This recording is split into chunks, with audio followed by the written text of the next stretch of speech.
Tirana u kthye në kryeqytetin e diskutimeve të iniciativës infrastrukturore të korridorit të 8, që ndërlidh detin e Adriatik me detin e Zi.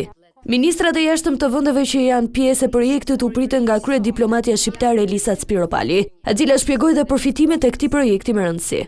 Rrugët, hekurudhat, portet dhe lidhjet energjetike janë asete strategjike. Korridori 8 është i vetmi aks i vërtet lindje perëndim në Europën juglindore. Ai lidh Adriatikun me detin e Zi përmes vendeve tona, të gjitha anëtare të NATO-s. Kjo jep këtij korridori një dimension të dytë shumë praktik. Ai nuk është vetëm një projekt ekonomik dhe integrues, ai është edhe një korridor ndër veprëshmërie. Si përfaqësuesi i Italisë, kryediplomati Antonio Tajani e cilësoi Shqipërinë tashmë një vend evropian, ndërsa shtoi se korridori 8 është pjesë e strategjisë për bashkimin e Ballkanit me Unionin.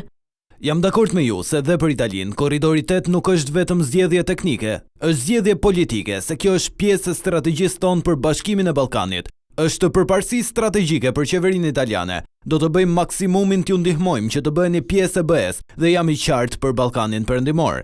Ministra zyrtar të vendeve të tjera pjesëmarrëse si Maqedonia e Veriut, Bullgaria dhe Rumania theksuan se kjo iniciativë lehtëson bashkëpunimin mes vendeve.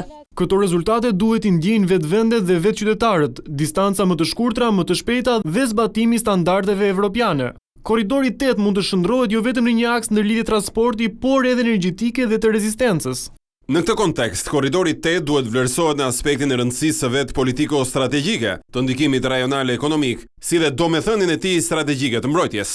Zyrtarët pjesëmarrës pranuan gjatë sesionit të diskutimeve se ky projekt do të sjellë frytet e tij gjatë viteve në vijim.